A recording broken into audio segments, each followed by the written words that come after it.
Good evening, all of you.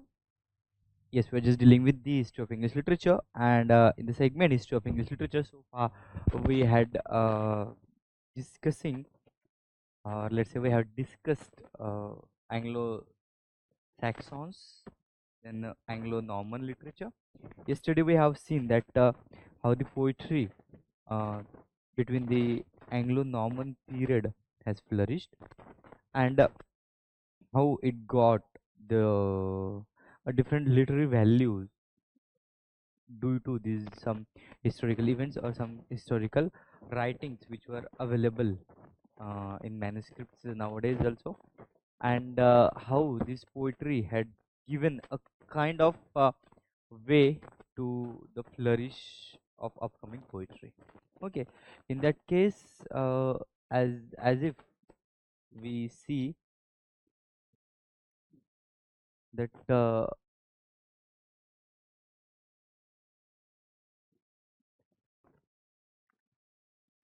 Anglo-Norman period,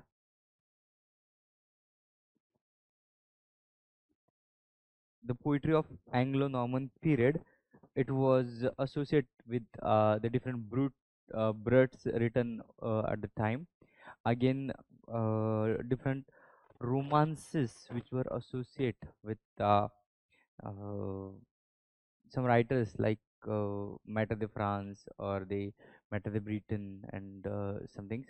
They influence of the French and Latin language over the early period of the English literature, or the English literary development was inevitable, and we can see that how these all borrowings and mm, these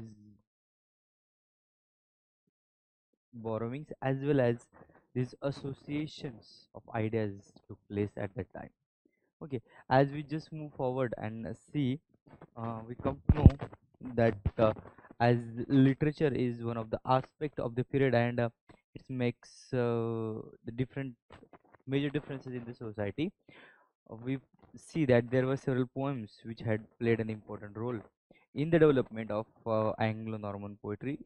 One of them is Cursor Mundi, then The Owl and Nightingale, which was uh, mm, first example of the debatable poem, and this things are goes on.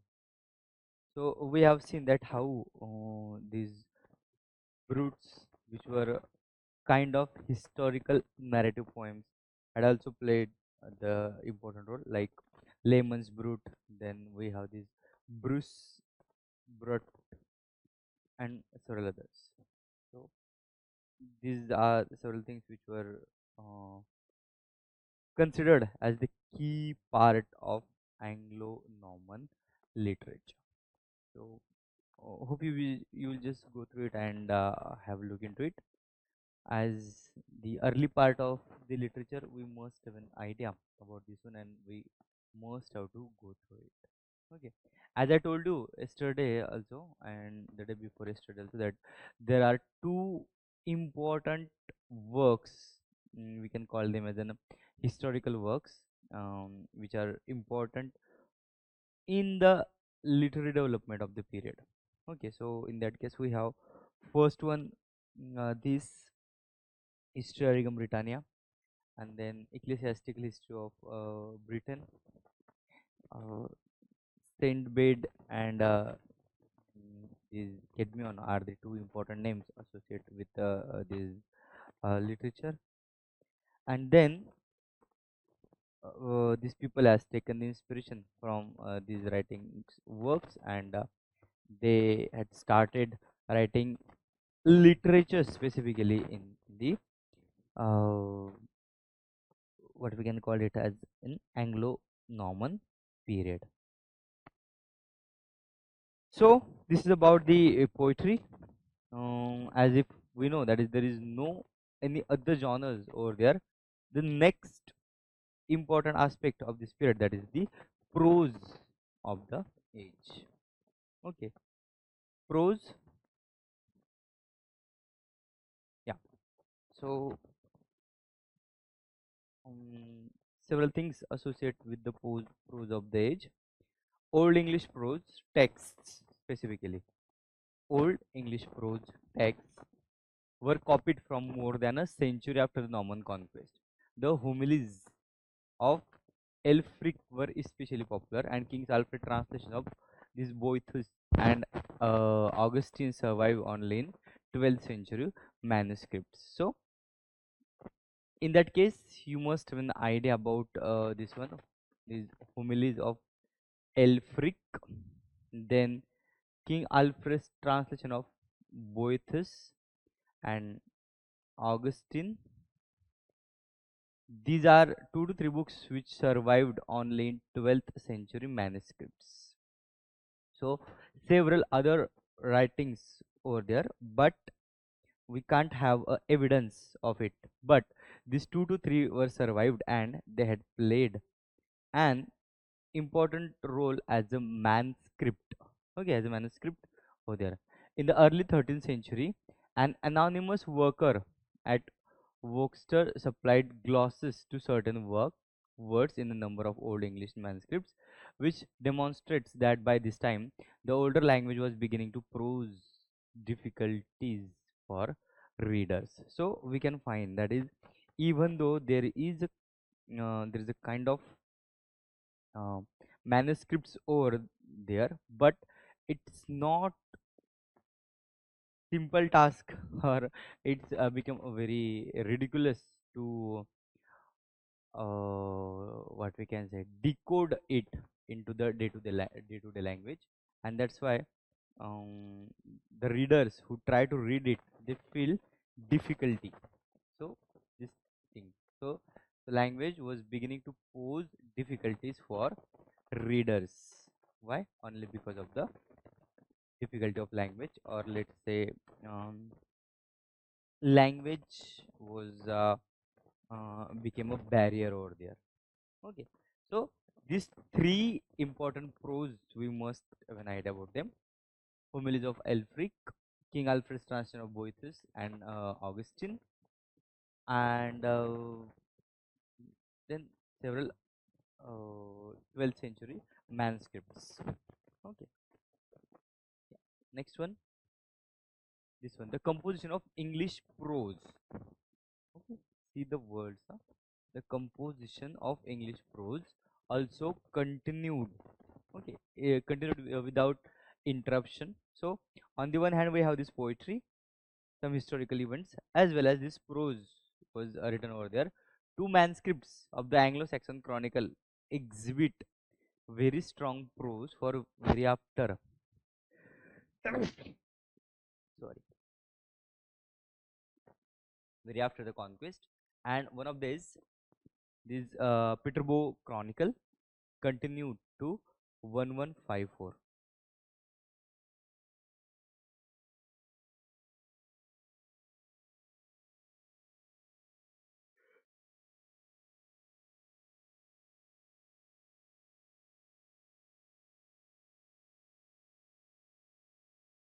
When we talk about the development of this early English, there were two hurdles over there.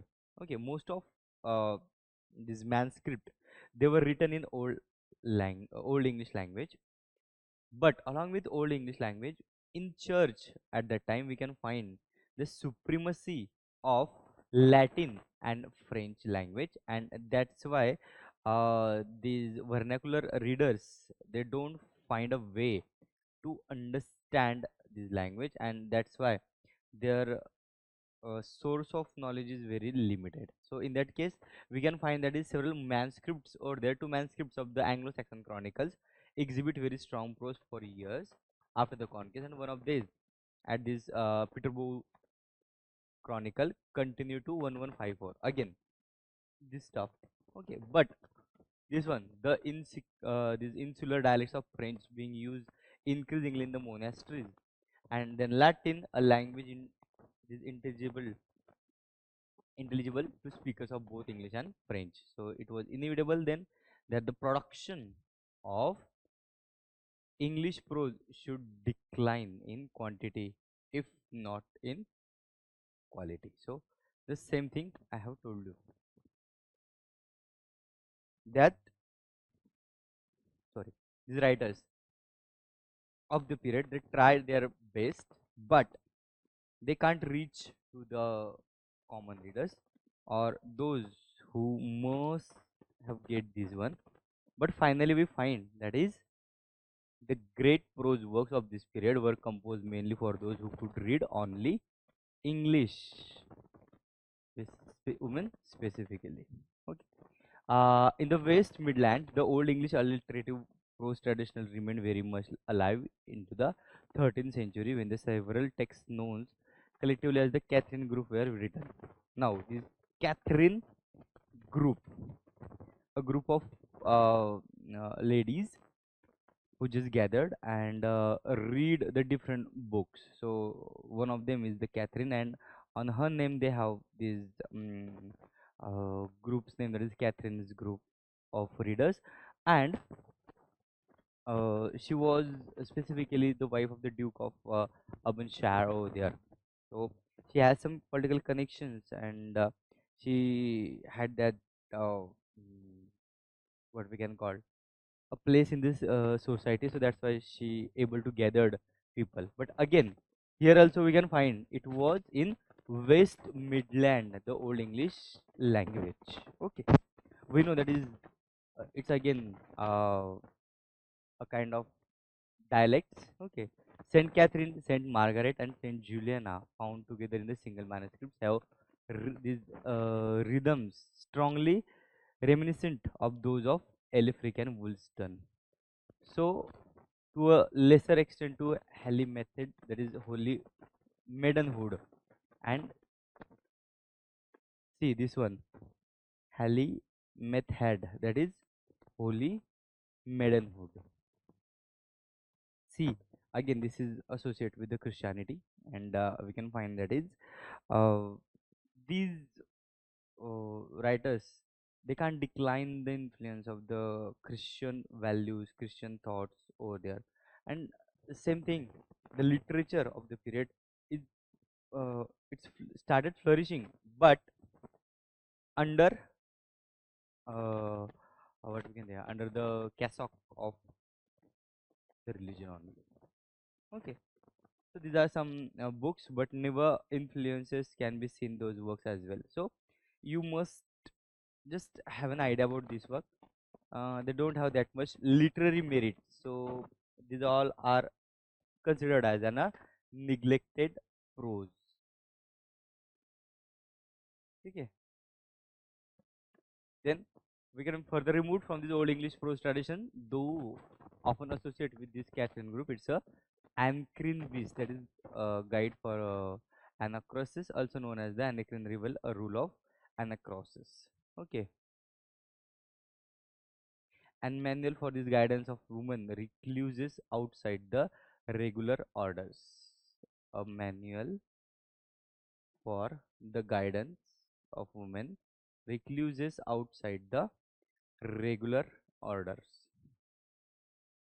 These anonymous works, which was translated into French and Latin and remained popular until the 16th century. So see, the popularity of this work, it remained until 16th century, and then we can find that this prose tradition goes hand in hand, and they have given a way to the literature of the time. So that was the thing we can find over there, and it had made all the different. So these 2 to 3 prose works are important. We have to go through it and just have to look into it with whether it will be work for us or not. Okay, the questions regarding this?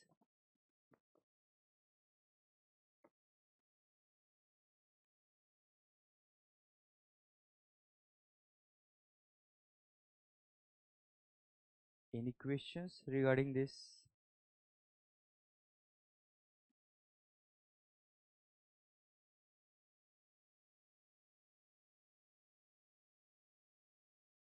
Yeah.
Okay, so if you don't have any questions, we can move forward. So I'm going to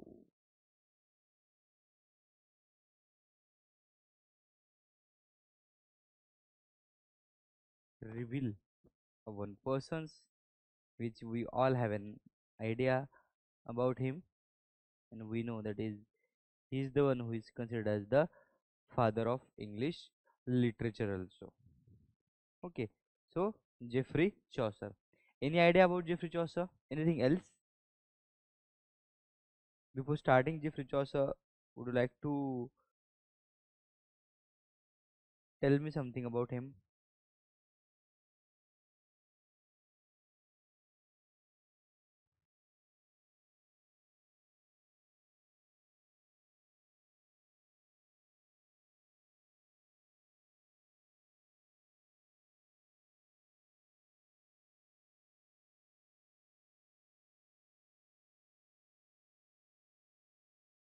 Yes, Geoffrey Chaucer.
Okay, so before moving to the Geoffrey Chaucer himself, I would like to tell you one thing that is this this name that is Geoffrey Chaucer is a very important name in history of English literature. Okay, we I know that is most of us all have all of an have an idea about the Geoffrey Chaucer and his works, but as we talk about his contribution to the English literature and language is inevitable, or we can't deny his role in the development of English language and literature of that period. Okay, so that's why the whole era of this period, which was also called as the Middle English period, but this name was named on the Chaucer. So that's why this is called as an Age of Chaucer. So the age of Chaucer covers the period from 1340 to 1400. It was a period of transition and turbulence. This age was a meeting ground of two divergent periods, which was the old and the new, the medieval and the Renaissance. So we can find that is if the Geoffrey Chaucer is playing an important role, but there was a circumstances too which had uh, occurs at that time and which had made all the difference. Though the spirit of the Middle Ages has had not yet passed away, the seeds of this modernity were being sown, and this spirit, this period, we can find it witnesses these remarkable social, religious, and political changes uh, in this particular time frame. Okay, it was in this period that the crucial Hundred Years' War uh, fought between England and France. This war awakened English nationalism and gave rise to a national consciousness. So, nationality, we can say that is nationality introduced to the uh, people of the England in this particular period. The victories of Edward and the Black Prince of French soil during the Hundred Years' War gave a feeling of national pride and self respect to the people of England. And this period marked the beginning of this new language and literature. As I already have told you, that is, when you talk about the Geoffrey Chaucer himself, he was the one, and his period was the one that marked the beginning of the new language and literature in the England. English came to its own because of the great works done by Chaucer, William Langland, and Wycliffe, who wrote in English. So these are the three famous names in this period who had written the literature in English. The various dialects of Middle English spoken in the 14th century were similar to modern English, and in 1362, a status uh, ordinate at English would be the language of law courts. So these two to three things I would like to tell you. That is first one.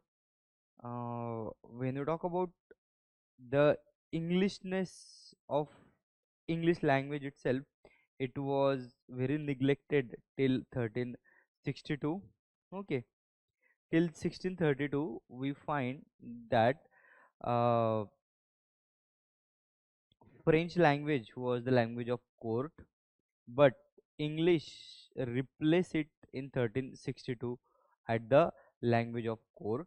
Okay, in 1362 63, English became as a language of parliament, and from 1382, okay, English replaced French uh, in 1382 from school syllabus. So these two to three things we have to keep into the mind before moving towards the Chaucer.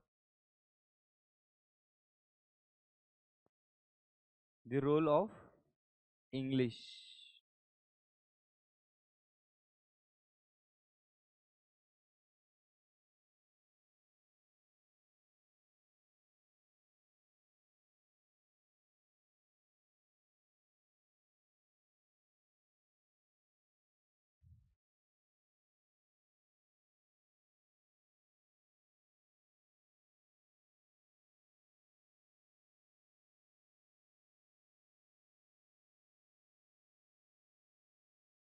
Okay, then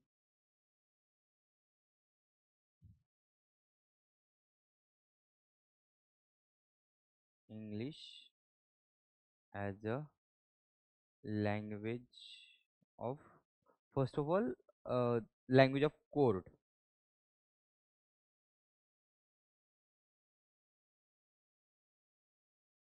1362. This is another important thing. Uh, then English as a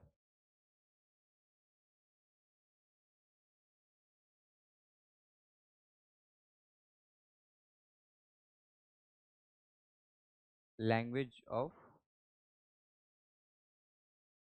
parliament in uh, 1363.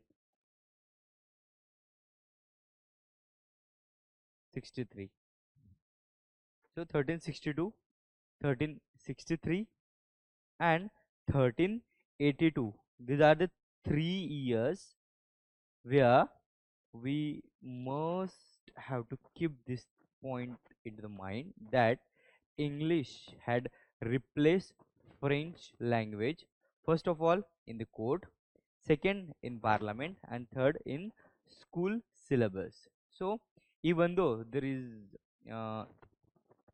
is a country called England, people were the English people, but still the supremacy of the French language over there, uh, and these English, I mean, people who speak English, they feel means they were considered as inferiors.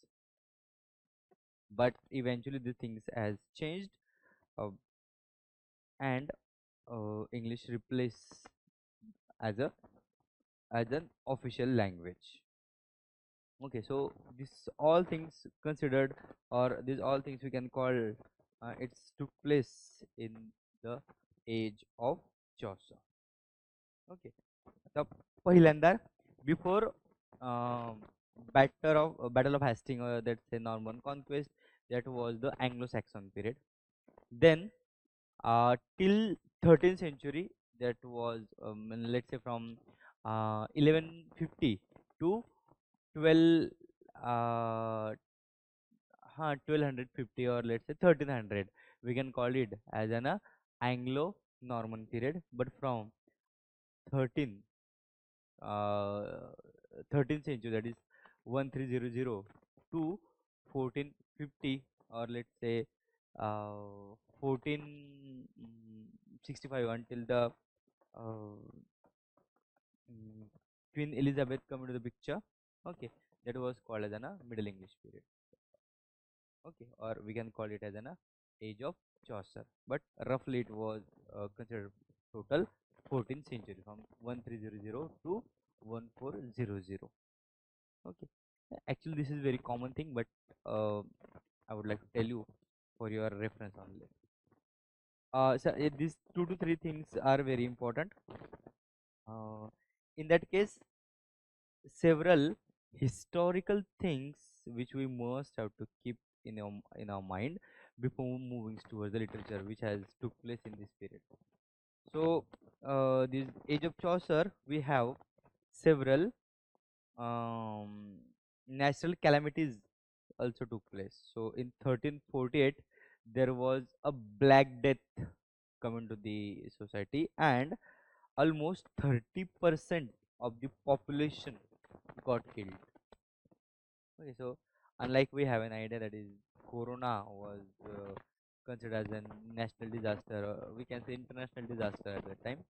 Um, but in 1348, there was a Black Death came into the was there in England, and it has vanished the 30% population of England. Okay, and that's why this age is also called as the first transitional age, and Chaucer is the first transitional writer. And we know that is there were several different transitions took place, and one of them is uh, uh, writer of this period, they started using these prose forms to write down the literature. Then they started focusing on narrative style. Okay, avoid this necessary description. Specifically, this idealistic, the move from idealistic literature to the realistic literature, that shift happened in this period only. Okay, uh, Anglo-Saxons or Anglo-Normans, the literature, whatever written by them, it was written everything in ideal phase, like ideal father, ideal hero, ideal queen. But these people, they just come to the reality, and the realistic view of the human nature has been described throughout the literature of the age of Chaucer. Okay, Chaucerian took realistic approach and started this pointing out the vices of society. Okay, what is good thing in the society? They just try to bring out through it, and we can find that is uh, this development took place and literature flourished a lot. Okay, again, the most important thing, that is local to standard. The development of the dialect from local to standard has took place in this period. uh, English was the inferior one, and the other languages were there. French and Latin was on the top. Then, even though there was the English language, but it has the different dialects, and the supremacy of the kings, or let's say the dynasties, that was that decide the merits of the language or the weight of the language. But in this period, we can find that these all things were dissolved, and English became one of the official language. Okay, that is they took it from the London's, the surrounding area of the London, where East Midland was the language getting speak. Okay, So that was the another special transition we can see, like transition from French Latin language to the English. One of the important thing we must have to keep in the mind in this period, that is the 100 years war. Okay, 100 years was, it was started in 1337 and it was lasted till 1453. uh, it has again the different hit.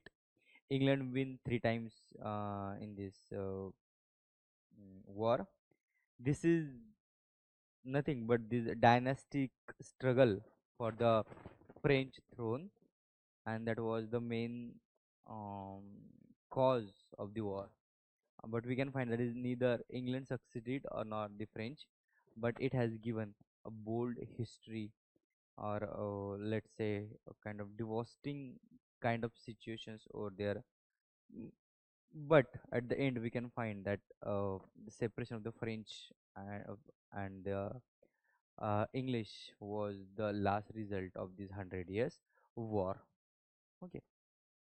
Mm, there was other segments also, War of Roses, and the other one we'll talk about it later, not right now. I'm just giving you the overview of this one. So then, on the one hand, we when we just talk about the historical background, we can find that there was also growth of trade and commerce was there, and this feudalism was beginning to break down the features of money economy, and that's why again one of the important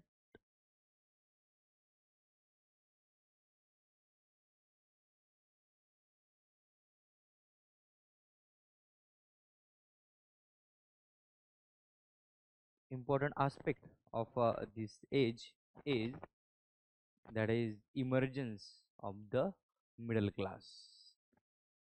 Okay, we have seen in our last lecture also that there was only three class in the English society, but in age of Chaucer we have this fourth class was introduced. So we know that is um, this working class, then the king's men, like the kings and his men, they were set into the one class.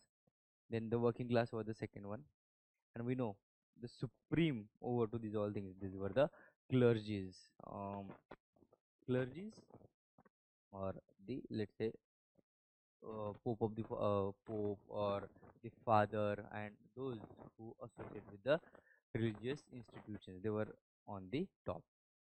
But in this period we can find there is this middle class was introduced, and specifically these traders, or those who try to go for trade and commerce, they had started playing an important role in the development of the society, and that's why this fourth emergence of the middle class was considered as one of the important aspect in the history of England, as well as the literature has shaped according to it. Okay, the church authority began to question with reformers like Wycliffe. Okay, again, this was Wycliffe's voice, the discount of these common people, and tried to awake the conscience of the society. That was also happened in this period only.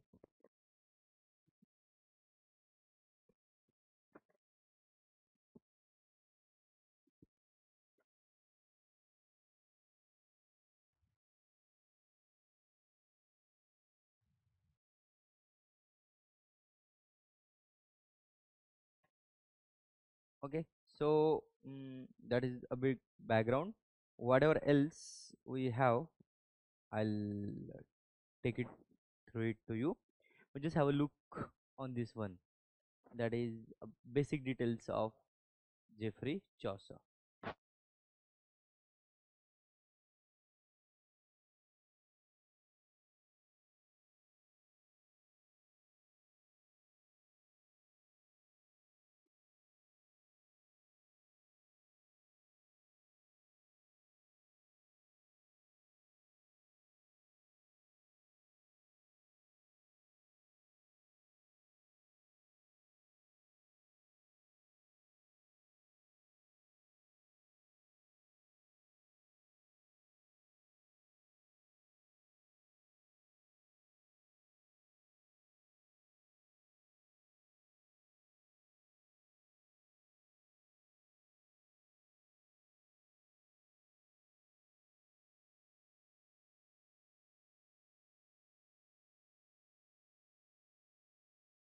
Geoffrey Chaucer, as I told you, was considered as one of the uh, key figure in the history of English literature. He also had come up with his own development, as he was one of the key figure in the court of England at that time also. He was the one who served for three different kings. Any questions? Any questions so far?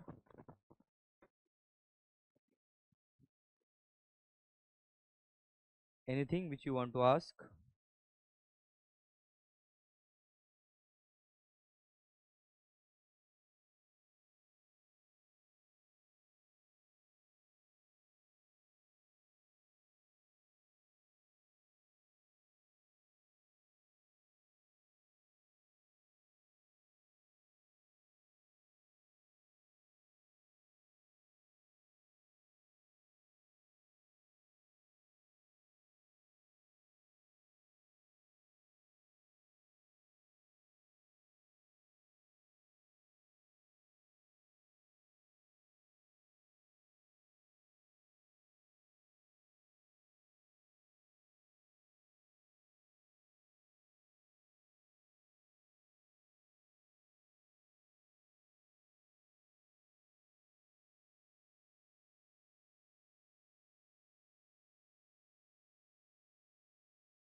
Yeah.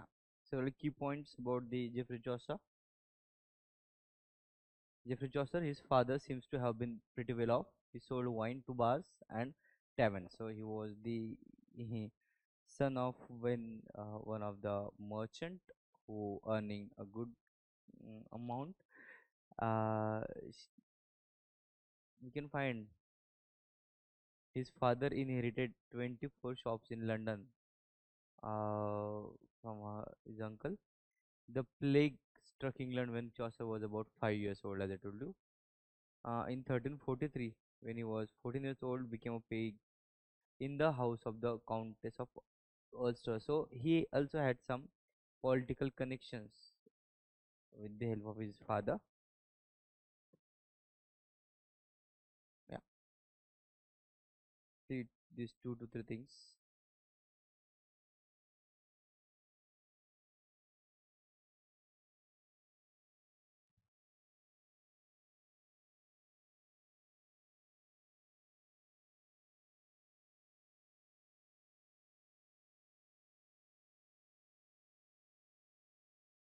In 1359, he was captured by the French at the Siege of Reims during the Hundred Years' War. While serving in the English army, he ransomed King Edward III a year later. So he was so influential that King had ransomed him for his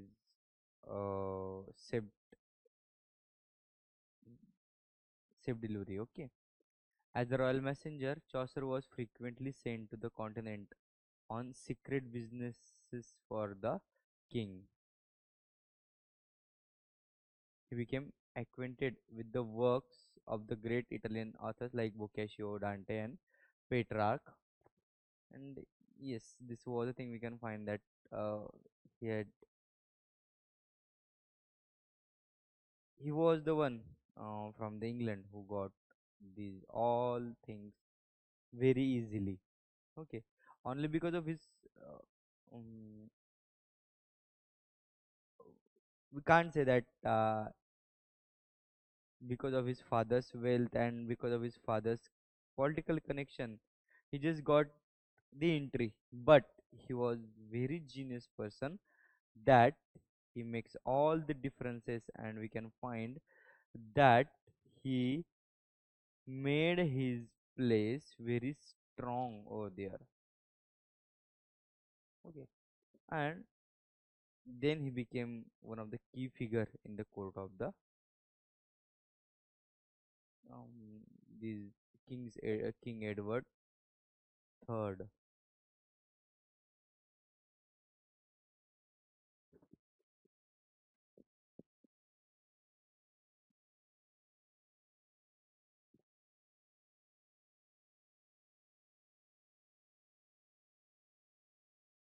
Yeah, let's move to the next slide.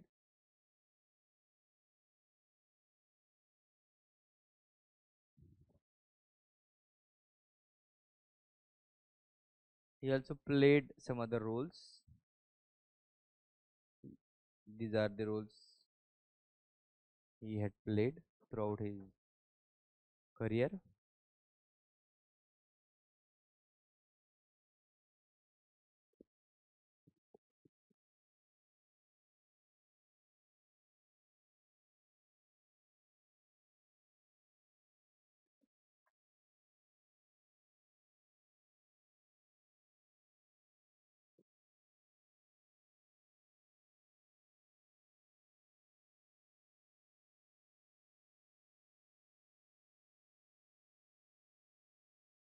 Control of the customs on wool and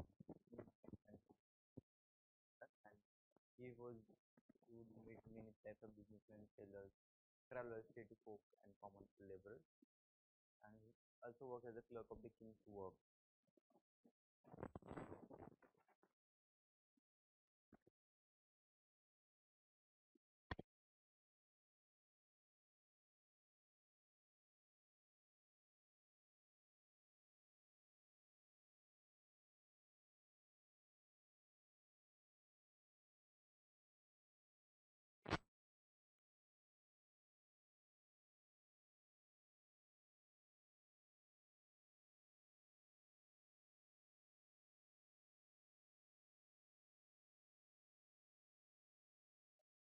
He also worked as the deputy forester of the king's forest. Mm, we can find that is away from the city. He met peasants, foresters, local clergy, and other country folk at that time. And then he also worked as a representative of the Shire of Kent in Parliament. Here he made the rich, the influential, and the upper class, upper middle class, as well as the higher ranking church official.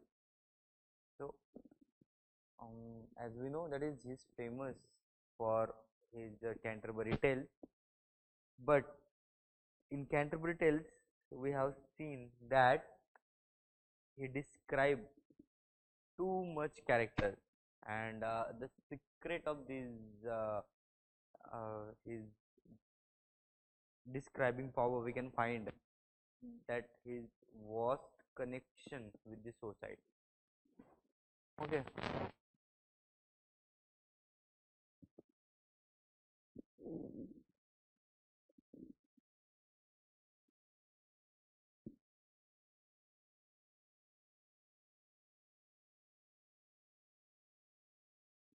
this is the you can see the famous place which uh, you might just heard about it.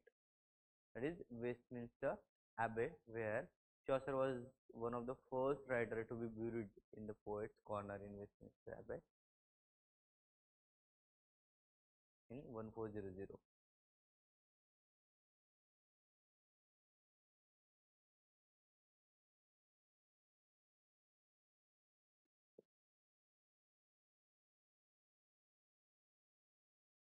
So let's talk about his work.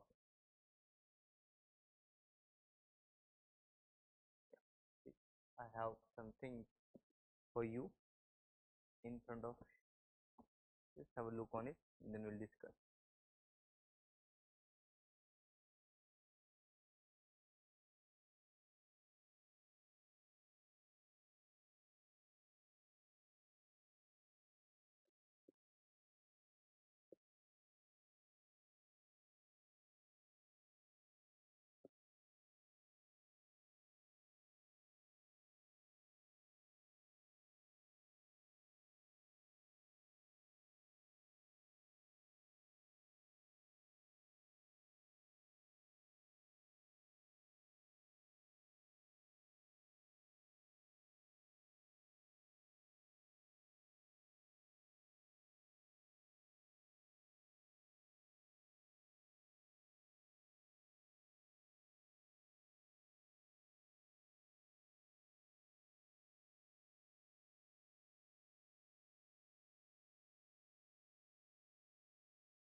Yeah, we know that Geoffrey Chaucer is considered as the father of English literature. But why he is considered as the father of English literature? There are several reasons behind it.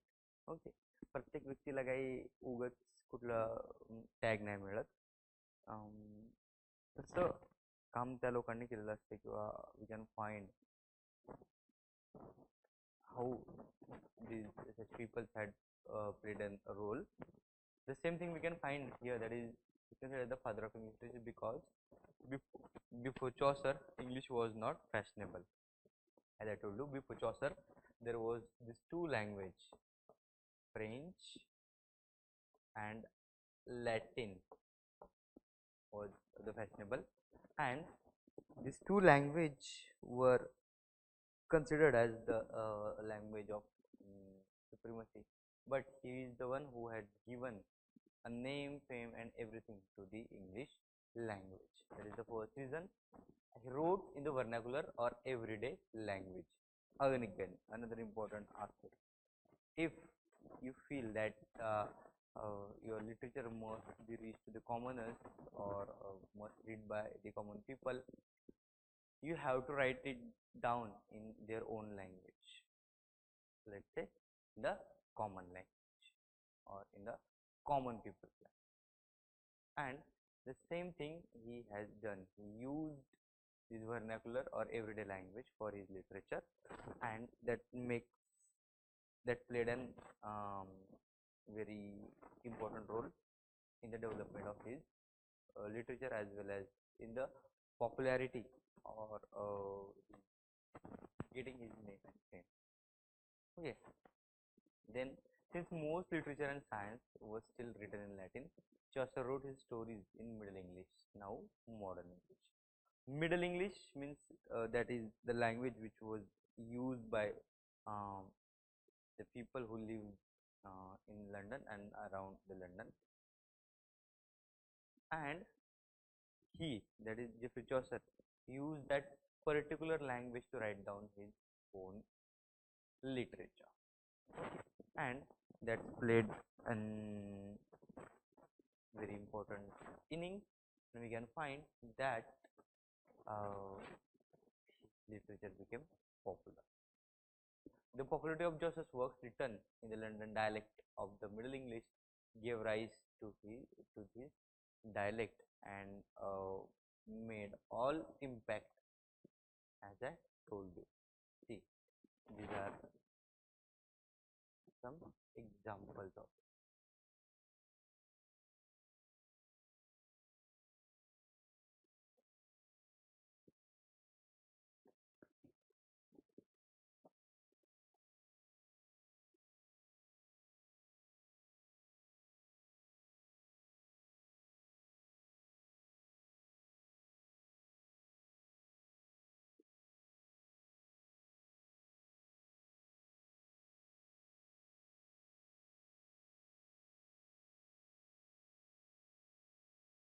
As we know that Chaucer's literature is mm, divided in three different parts, like they were considered as the three different stages of his life. So first one is Chaucer's Italian career. Second one is Chaucer's Latin period, and the third and very important is that Chaucer's English period.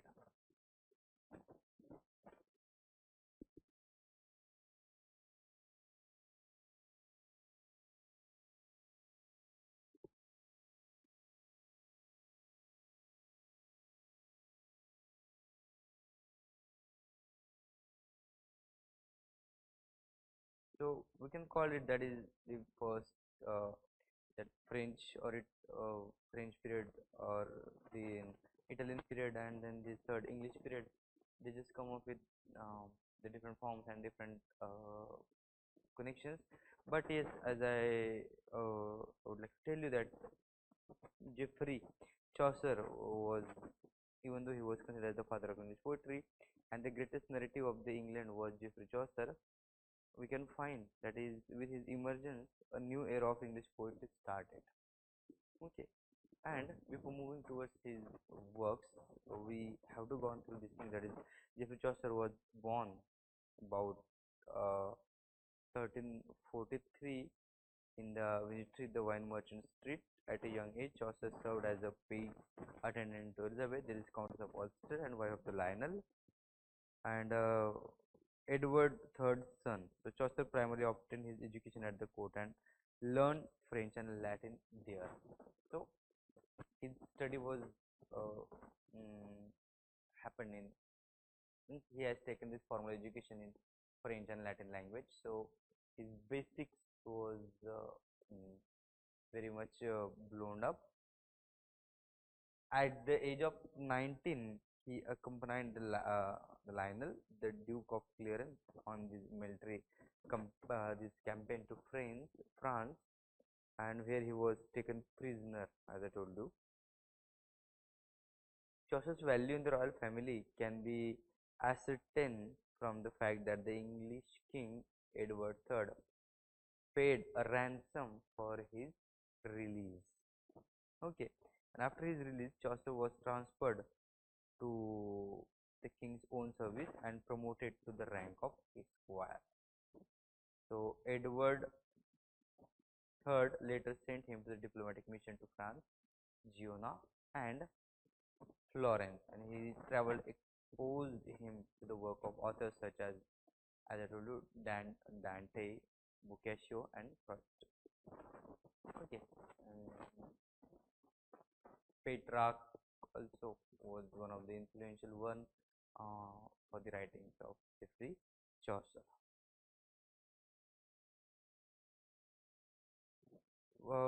When you talk about his literary career and work,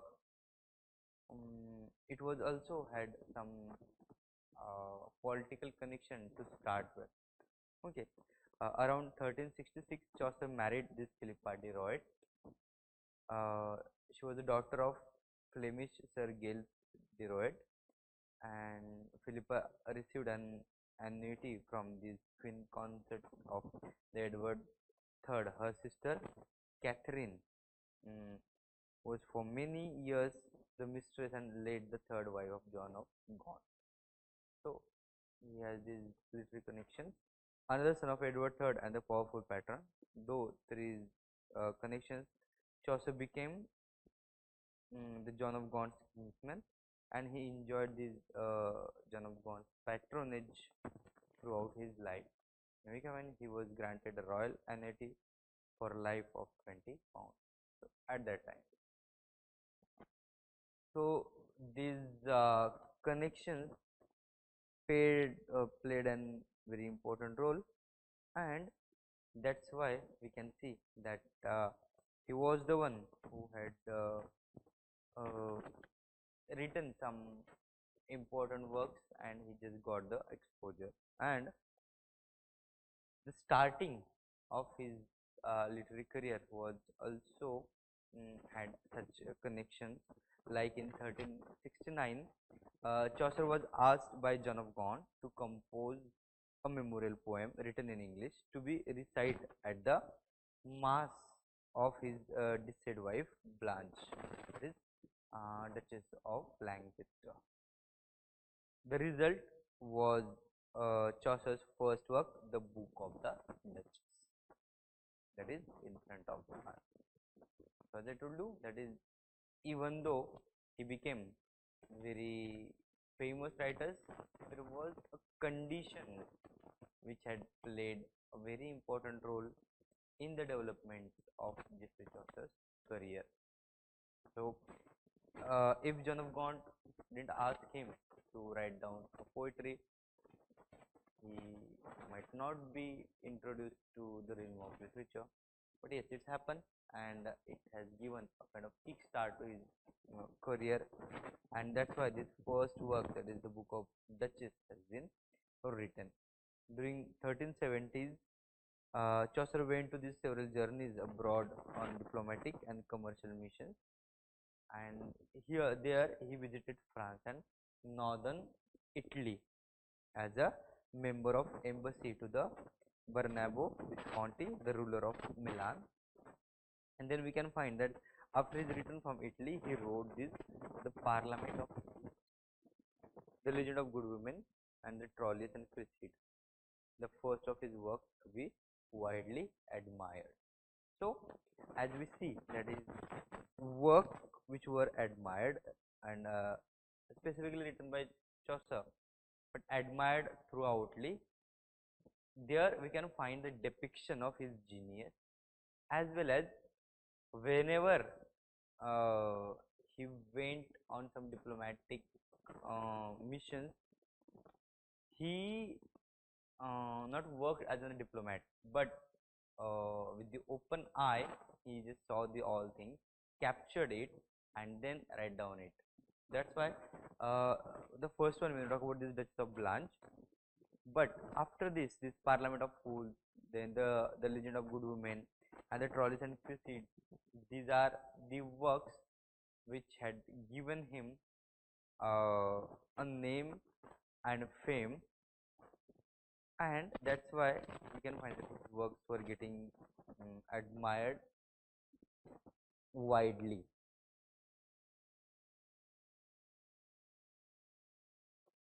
So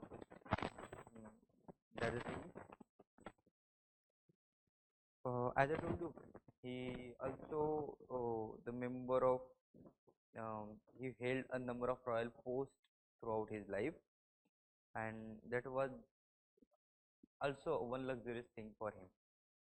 जेव्हा तुमच्याकडे एखादी काहीतरी name fame असतं किंवा एक stable kind of income असतं म्हणा किंवा एक स्टेबिलिटी असते लाईफमध्ये, त्यावेळेस मग तुम्ही काहीतरी करतात. तर same thing we can find over here. त्याला मराठी रायटर्स लोक अपवाद आहेत की most of them they were not able but still they have written a very great kind of literature. Annabhau साठेंचा फकीरा घ्या किंवा ठीक आहे महात्मा फुलेंचं लिटरेचर घेऊ शकतो आपण. पु ल देशपांडेंचं, ज्याला बिलकुल अपवादच नाही आहे, शिरवाडकर, वेगवेगळ्या गोष्टी कुसुमाग्रज वगैरे हे तर इंग्लिशमध्ये मराठी कसे आहेत फॉर एक्झाम्पल. सो बट या when we talk about the literature itself, empty stomach always gives craving for philosophy. Okay. खाली खाली फूड जे असतं ते जगाचा नकाशा दाखवतो म्हणतात तसा प्रकार we can find over here. But he was the one who just got an royal patronage. This is the I have the manuscripts of the Book of the Duchess.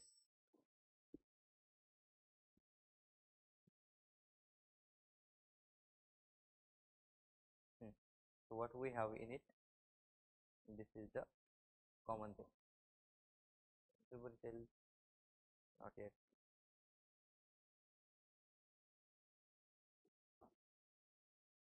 This is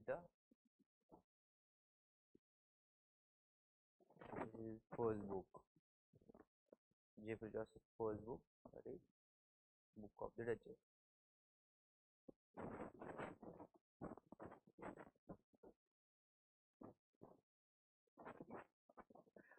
As I told you, there was 3 periods of Chaucer's life. Sorry. First is French period, second one is Italian period, and third is English period. So before moving towards the literary career, I would like briefly to tell about these 3 periods. Then we talk about his linguistic importance of being Chaucer, and then we'll discuss the major works of Geoffrey Chaucer. It will take us to lecture because Canterbury Tale is considered as the masterpiece of the age. So we have to devote some more time to Geoffrey Chaucer's literature. Yeah. So 3 periods of Chaucer's life: French period, Italian period, and English period. sometimes we feel that why he has to shift from English to write in Italian and French language. We'll try to find out the answers of these questions. But before, we'll take a short break for 2 to 3 minutes and then we'll resume. Okay. If you have any questions, please feel free to write down it into your chat box.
Few periods of Chaucer's life. First one, first period is the French period. Chaucer's first period was French.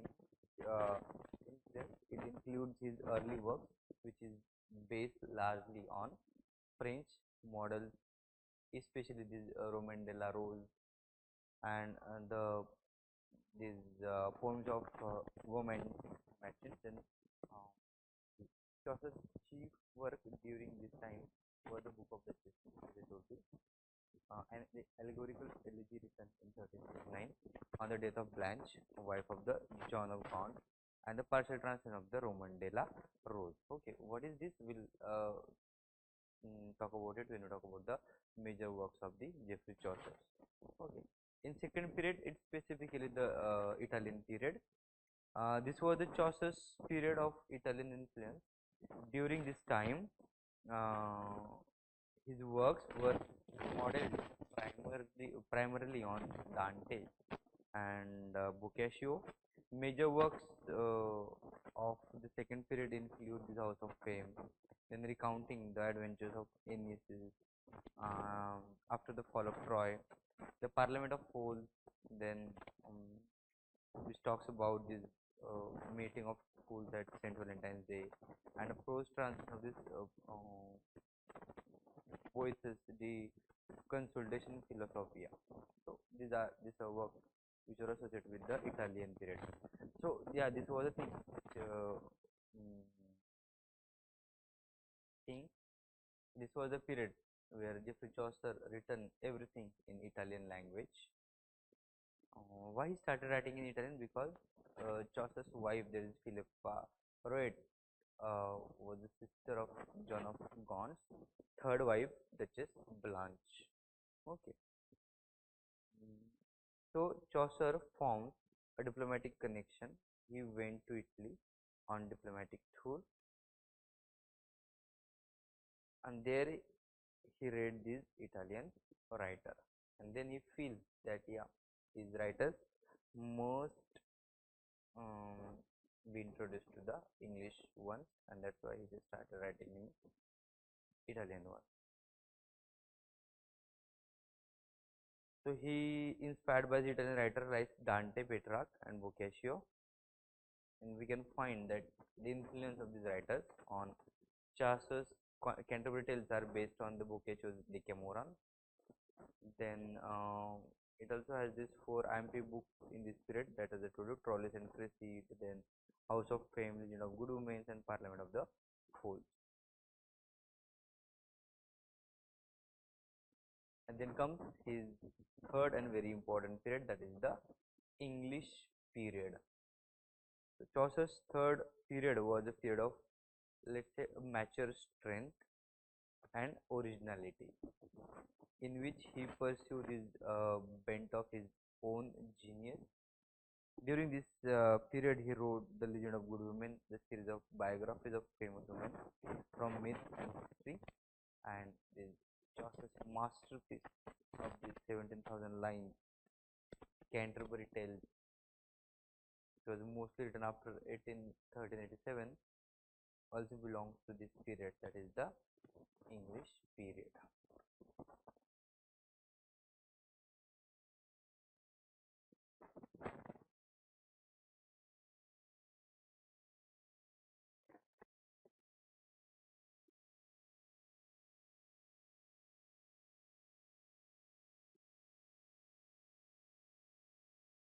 So when you talk about Geoffrey Chaucer, he was the one who had played, as I told you, an important role in the development of the English literature. Along with, we can find his narration, his connection with the English literature of this time was unique.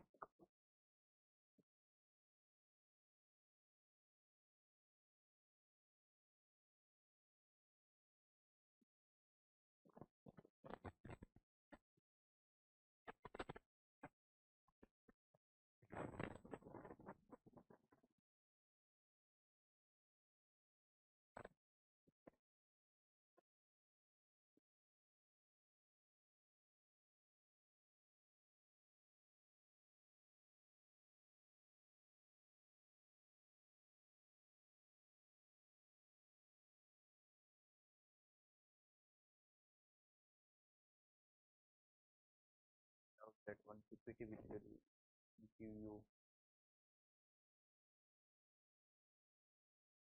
another proper view of it.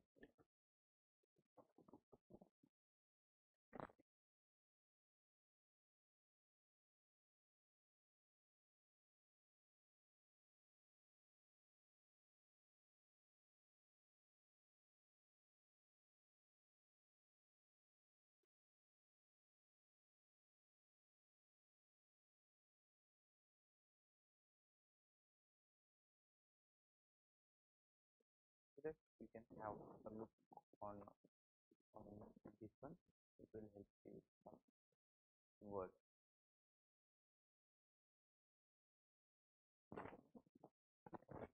Have a look into it. As we're not going to talk about Geoffrey Chaucer's literary work in today's lecture, I wanted to read this.